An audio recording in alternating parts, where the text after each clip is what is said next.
Hi hello ನಮಸ್ಕಾರ. ನಿಮ್ಮೆಲ್ಲರಿಗೂ ಯಶಸ್ ಟಾಕೀಸ್ಗೆ ಸ್ವಾಗತ. ನಾನು ವಿಶಾಲಾಕ್ಷಿ. ಬಿಗ್ ಬಾಸ್ ಪ್ರೋಮೋಸ್ ನೋಡಿದ್ರ? ಯಾರೆಲ್ಲ ಇವತ್ತಿನ ಎಪಿಸೋಡ್ ನ ಮಿಸ್ ಮಾಡದೆ ನೋಡ್ಬೇಕು ಅಂತ ಕಾಯ್ತಾ ಇದ್ರ? ಸೊ ನಾನಂತೂ ಸಿಕ್ಕಾಪಟ್ಟ ಎಕ್ಸೈಟ್ಮೆಂಟ್ ಅಲ್ಲಿ ಇದೀನಿ. ಏನಾಗ್ಬೋದು ಇವತ್ತು ಬಿಗ್ ಬಾಸ್ ಅಂತ. ಯಾಕಂದ್ರೆ ಬಿಗ್ ಬಾಸ್ ಮನೆ ರಣರಂಗವಾಗಿದೆ. ದೊಡ್ಡ ಮನೆಯಲ್ಲಿ ಈಗ ವಿಲನ್ ಆಟ ಆರ್ಭಟ ಜೋರಾಗಿದೆ. ವಿಲನ್ ಕಂಟ್ರೋಲ್ಗೆ ಸಿಕ್ಕಿ ಕೆಲ ಸ್ಪರ್ಧಿಗಳು ವಿಲ ವಿಲ ವಿಲ ಅಂತ ಒದ್ದಾಡ್ತಾ ಇದ್ರೆ, ಇನ್ನೂ ಕೆಲ ಸ್ಪರ್ಧಿಗಳು ವಾಕ್ ಸಮರ ಮಾತಿನ ಯುದ್ಧಕ್ಕೆ ನಿಂತಿದ್ದಾರೆ. ಸೊ ಒಂದ್ ಕಡೆ ಧ್ರುವಂತ್ ವರ್ಸಸ್ ರಜತ್, ಮತ್ತೊಂದು ಕಡೆ ರಜತ್ ವರ್ಸಸ್ ಅಶ್ವಿನಿ ಅವರು. ಸೊ ಕಳೆದ 2 ವಾರಗಳಿಂದ ಸೈಲೆಂಟ್ ಆಗಿದ್ದಂತ ಅಶ್ವಿನಿ ಅವರು ಏಕ್ದಮ್ ವೈಲೆಂಟ್ ಆಗಿದ್ದಾರೆ. ಸೊ ಅವರ ಒಂದು 2.0 ವರ್ಷನ್ ಕೆಲವರಿಗೆ ಇಷ್ಟ ಆಗಿತ್ತು, ಇನ್ನು ಕೆಲವರು ಅವರ ವೈಲೆಂಟ್ ವರ್ಷನ್ ನ ಎಕ್ಸ್ಪೆಕ್ಟ್ ಮಾಡ್ತಾ ಇದ್ರು. ಅದರಂತೆ ಮತ್ತೆ ಬ್ಯಾಕ್ ಟು ಫಾರ್ಮ್ ಅಂತಾರಲ್ಲ, ಹಳೆಯ ಫಾರ್ಮ್ಗೆ ಮತ್ತೆ ಹಿಂತಿರುಗಿದ್ದಾರೆ ಅಶ್ವಿನಿ ಅವರು. ಸೊ ನಾಲಿಗೆ ಹರಿಬಿಟ್ಟಿದ್ದಾರೆ. ಎಲ್ಲದಕ್ಕಿಂತ ಹೆಚ್ಚಾಗಿ ಎಲ್ಲರೂ ಎಕ್ಸ್ಪೆಕ್ಟ್ ಮಾಡೋದೇನಂದ್ರೆ ಅವರು ಸೈಲೆಂಟ್ ಆಗಿರ್ಬೇಕು, ಮಾತಿಗೂ ಕೂಡ ಏಕವಚನ ಪದ ಬಳಕೆ ಮಾಡಬಾರ್ದು, ನಾಲಿಗೆ ಹರಿಬಿಡಬಾರ್ದು. ಸೊ ಇವರು ವೈಲೆಂಟ್ ಆಗೋದೇ ಬೇಡ, ಸೈಲೆಂಟ್ ಆಗಿದ್ರೇನೆ ಒಳ್ಳೇದು ಅಂತ ಕೆಲವರು ಎಕ್ಸ್ಪೆಕ್ಟ್ ಮಾಡ್ತಾ ಇದ್ರು. ಆದ್ರೆ ಮತ್ತೆ ನಾಲಿಗೆ ಹರಿಬಿಡೋ ಮೂಲಕ ಸೊ ನೋಡುಗರನ್ನ ಕೆರಳಿಸಿದ್ದಾರೆ. ಇವ್ರು ಬದಲಾಗಲ್ಲ ಗುರು, ಇವ್ರು ಏನಿದ್ರು ಇಷ್ಟೇ ಅನ್ನೋ ತರ ಪ್ರಿಡಿಕ್ಟ್ ಮಾಡೋ ತರ ತಂದು ನಿಲ್ಸಿದ್ದಾರೆ ಅಶ್ವಿನಿ ಅವರು. ಅಷ್ಟಕ್ಕೂ ಏನಾಯ್ತು, ಯಾಕೆ ಆ ರೀತಿಯ ಪದಬಳಕೆಯನ್ನ ಮಾಡಿದ್ರು ಅನ್ನೋದನ್ನ ನೋಡೋದಾದ್ರೆ, ನಿಮ್ಮೆಲ್ರಿಗೂ ಗೊತ್ತಿದೆ ಬಿಗ್ ಬಾಸ್ ಮನೆಯಲ್ಲಿ ಇವಾಗ ನಾಮಿನೇಷನ್ ಪ್ರಕ್ರಿಯೆ ನಡೀತಾ ಇದೆ. ರೀಸನ್ ಗಳನ್ನ ಕೊಡಬೇಕು, ಸ್ವಿಮ್ಮಿಂಗ್ ಪೂಲ್ಗೆ ತಳ್ಳಬೇಕು. ಸೊ ರಜತ್ ಅವರು ಅಶ್ವಿನಿ ಹೆಸರನ್ನ ಸೂಚಿಸಿದ್ದಾರೆ. ಇವರು ಕಾಕ್ರೋಚ್ ಸುದಿ ಅವರು ಸೆಡೆ ಅಂದಾಗ, ಧ್ರುವಂತ್ ಅವರು ಟೀಗಾಂಚಲಿ ಅಂದಾಗ ಸುಮ್ಮನೆ ಇದ್ರು. ಆದ್ರೆ ರಘು ಅಣ್ಣ ಅವ್ರ ಮೇಲೆ ಸೊ ಮುಗಿಬಿದ್ರು, ನೀನ್ ಯಾವಂದ್ಲೆ ಅಂತೆಲ್ಲ ಕೇಳ್ಬಿಟ್ರು. ಇವ್ರು ಏಕವಚನ ಪದ ಬಳಕೆ ಮಾಡಿದ್ರು. ಅವ್ರು ಏಕವಚನ ಪದ ಬಳಕೆ ಮಾಡಿದ್ದು ಇವ್ರಿಗೆ ಕೇಳಿಸ್ಲಿಲ್ವಾ, ಅವ್ರು ಕೆಟ್ಟ ಶಬ್ದಗಳನ್ನ ಬಳಕೆ ಮಾಡಿದ್ದು ಇವ್ರ ಕಣ್ಣಿಗೆ ಕಾಣ್ಲಿಲ್ವಾ ಅಂತೇಳಿ ಆ ಒಂದು ಎಕ್ಸಾಂಪಲ್ಸ್ ಗಳನ್ನ ಕೊಡೋದ್ರ ಮೂಲಕ ಸ್ವಿಮ್ಮಿಂಗ್ ಪೂಲ್ಗೆ ತಳ್ಳೇ ಬಿಟ್ರು ರಜತ್ ಅವರು.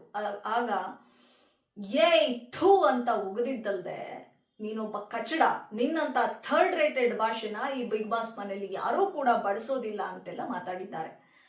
ಸೊ ಆಕ್ಚುಲಿ ಕೆಟ್ಟ ಶಬ್ದಗಳನ್ನ ಬಳಸೋದು, ನಾಲಿಗೆ ಹರಿಬಿಡೋದು most of the time Ashwini ಅವರೇ. ಅದು ನಿಮ್ಗೂ ಗೊತ್ತಿದೆ. ನೀನ್ ಯಾವನ್ಲೆ ಕೇಳೋದಕ್ಕೆ, ನೀನ್ ಯಾವನೋ ನನಗೆ ಹೇಳೋದಕ್ಕೆ ಅಂತೆಲ್ಲ ರಘು ಅವರಿಗೆ, ಗಿಲ್ಲಿ ಅವರಿಗೆ ಏಕವಚನ ಪದ ಬಳಕೆ ಮಾಡಿ ಬೈದಿದ್ದನ್ನ, ನಾಲಿಗೆ ಹರಿಬಿಟ್ಟಿದ್ದನ್ನ ಇಡೀ ಕರ್ನಾಟಕ ನೋಡಿದೆ. ಇದೀಗ ಮತ್ತೊಮ್ಮೆ ರಜತ್ಗೆ, ನೀನೊಬ್ಬ ಕಚಡ, ನಿನ್ನಂತ ಥರ್ಡ್ ರೇಟೆಡ್ ಭಾಷೆನ ಇಲ್ಲಿ ಯಾರು ಬಳಸಲ್ಲ, ನೀನ್ ಗಂಡ್ಸಲ್ವಾ, ನೀನ್ ಕೇಳಬೇಕಿತ್ತು ಅವಾಗ್ಲೇ ಅಂತೆಲ್ಲ ಮಾತಾಡಿದ್ದಾರೆ. ಸೊ ಅಷ್ಟಕ್ಕೂ ಈ ಗಂಡಸ್ತನದ ಪ್ರಶ್ನೆ ಯಾಕೆ ಬಂತು, ನೀನ್ ಗಂಡ್ಸಲ್ವಾ ಅಥವಾ ನೀವು ಗಂಡ್ಸಲ್ವಾ ಕೇಳಬೇಕಾಗಿತ್ತು ಅಂತ ಯಾಕೆ ಹೇಳಿದ್ರು ಅಶ್ವಿನಿ ಅವರು, ಯಾಕೆ ಗಂಡಸ್ತನದ ಪ್ರಶ್ನೆ ಎದುರಾಯ್ತು, ಇದೆಲ್ಲವನ್ನ ನೋಡ್ಬೇಕು ಅಂದ್ರೆ ಇವತ್ತಿನ ಎಪಿಸೋಡ್ಸ್ ನ ನೋಡ್ಬೇಕು. ಅಷ್ಟಕ್ಕೂ ಅಶ್ವಿನಿ ಅವರಿಂದ ಕಚಡ ಅನ್ನಿಸ್ಕೊಂಡು, ಥರ್ಡ್ ರೇಟೆಡ್ ಭಾಷೆ ಬಳಸ್ತೀಯ ಅನ್ನಿಸ್ಕೊಂಡು ರಜತ್ ಅವ್ರೇನ್ ಸುಮ್ನೆ ಕೂತಿಲ್ಲ, ವಾಪಸ್ ಅವರು ತಿರುಗೇಟು ಕೊಟ್ಟಿದ್ದಾರೆ. ನಾವು ಗಂಡಸರ ಜೊತೆನೆ ಮೇಡಮ್ ಗುದ್ದಾಡೋದು ಅಂತ ಹೇಳಿ, ಬಿಗ್ ಬಾಸ್ ಇವ್ರ ಜೊತೆ ಎಲ್ಲ ಫೈಟ್ ಮಾಡಕ್ಕಾಗಲ್ಲ, ಬಿಗ್ ಬಾಸ್ ನಾವು ಗಂಡಸರ ಜೊತೆ ಹೊಡೆದಾಡೋದು ಅಂತ ಹೇಳ್ಬಿಟ್ಟು ಅಶ್ವಿನಿ ಅವರನ್ನ ಸ್ವಿಮ್ಮಿಂಗ್ ಪೂಲ್ಗೆ ತಳ್ಳಿದ್ದಾರೆ. ಸೊ ಮನೆ ರಣರಂಗವಾಗಿದೆ. ಸ್ಪರ್ಧಿಗಳ ನಡುವೆ ಕಿಡಿ ಹೊತ್ತುಕೊಂಡಿದೆ. ಅದರಲ್ಲೂ ಅಶ್ವಿನಿಯವರು ಮತ್ತೆ ರಜತ್ ಅವರ ನಡುವೆ ವಾಕ್ಸಮರ ಜೋರಾಗೇ ಇದೆ.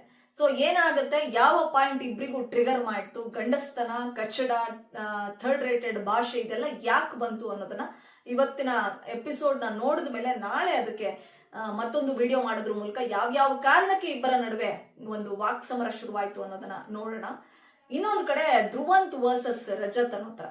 ಆಕ್ಚುಲಿ ಧ್ರುವಂತ್ನ ರಜತ್ ಅವರು ನನ್ನ ಟಫ್ ಕಂಟೆಂಡರ್ ಧ್ರುವಂತ್ ಅವರು ಅಂತ ಭಾವಿಸಿದ್ದಾರೋ, ಅಥವಾ ನನ್ನ ಟಫ್ ಕಾಂಪಿಟೇಟರ್, ನನಗೆ ಕಾಂಪಿಟ್ ಕೊಡ್ತಾನೆ ಅಂತ ಅನ್ಸಿದ್ಯೋ, ಅಥವಾ ಧ್ರುವಂತ್ನ ರಜತ್ ಅವರು ಟಾರ್ಗೆಟ್ ಮಾಡಿದಾರೋ ಇಲ್ಲ, ನಮ್ಗಂತೂ ಕಾಣಿಸ್ತಾ ಇಲ್ಲ ಮೇಲ್ನೋಟಕ್ಕೆ. ಆದ್ರೆ ಧ್ರುವಂತೆ ಅನ್ಕೊಂಡ್ಬಿಟ್ಟಿದ್ದಾರೆ. ಸೊ ರಜತ್ ನನ್ನನ್ನ ಟಾರ್ಗೆಟ್ ಮಾಡ್ತಾ ಇದ್ದಾನೆ, ಸೊ ನನ್ನನ್ನ ಬೇಕು ಅಂತ ಕಾಲ್ ಕೆರ್ಕೊಂಡು ಜಗಳಕ್ಕೆ ಬರಕ್ ನೋಡ್ತಾ ಇದ್ದಾನೆ. ಈ ಮಾತನ್ನ ಸುದೀಪ್ ಅವ್ರ ಮುಂದೆನೂ ಕೂಡ ಮೊನ್ನೆ ಕಿಚ್ಚನ ಪಂಚಾಯತಿಯಲ್ಲಿ ಹೇಳಿದ್ರು, ಸರ್ ನನ್ನನ್ನ ಟ್ರಿಗರ್ ಮಾಡ್ತಾರೆ ಆದ್ರೆ ನಾನು ಅದಕ್ಕೆಲ್ಲ ಸೊಪ್ಪು ಹಾಕಲ್ಲ ಅಂತ.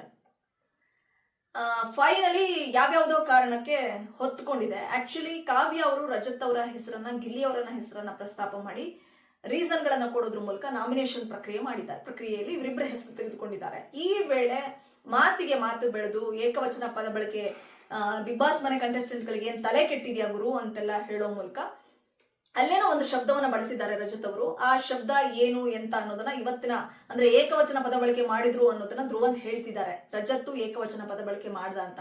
ಅಷ್ಟಕ್ಕೂ ಯಾವ ಪದವನ್ನ ರಜತ್ ಅವರು ಬಳಸಿದ್ದಾರೆ ಅನ್ನೋದನ್ನ ಎಪಿಸೋಡ್ ನಲ್ಲಿ ನೋಡ್ಬೇಕು. ಆದ್ರೆ ಮಾತಿಗೆ ಮಾತು ನಡೀತಾ ಇರ್ಬೇಕಾದ್ರೆ, ಕಾನ್ವರ್ಸೇಷನ್ ನಡಿಬೇಕಾದ್ರೆ ಏನೋ ಅಯ್ಯಯ್ಯೋ ಅಂತೀಯಾ, ಸುಮ್ನೆ ಕೂತ್ಕೊಳ್ಳೋ, ಈ ತರದೆಲ್ಲ ಮಾತಾಡ್ಬೇಕಾದ್ರೆ ಧ್ರುವಂತ್ ಹೇಳ್ತಾರೆ, ನಿನ್ನ ಈ ಏನ್ ಆಟ ಇದೆಯಲ್ಲ ಅದೆಲ್ಲ ಕಳೆದ ಸೀಸನ್ಗೆ ಮುಗೀತು, ಇಲ್ಲೆಲ್ಲ ತೋರ್ಸಕ್ ಬರ್ಬೇಡ ನಮ್ಮ ಹತ್ರ, ನಿನ್ ಪಾಲಿಗೆ ನಾನೇನ್ ಗಿಲ್ಲಿ ಅನ್ಕೋಬೇಡ ನೀನು ಅಂತೆಲ್ಲ ಹೇಳಿ, ನನ್ನನ್ನೇನ್ ಗಿಲ್ಲಿ ಅನ್ಕೊಂಡಿದ್ಯಾ ಅಂತ ಹೇಳಿ ಮಾತಿಗೆ ನಡಿಬೇಕಾದ್ರೆ ಅದಕ್ಕೆ ತೆಗೆದು ಒಡೆದ ಅಂದ್ರೆ ಅಂತ ಹೇಳಿ ರಜತ್ ಹೇಳಿದಾಗ, ಬಾ ನೋಡೋಣ ಅಂತಂದಾಗ ಮುಟ್ಟು ಬಾ ಅಂತ ಕರೆದಿದ್ದಾರೆ ಧ್ರುವಂತ್ ಅವರು.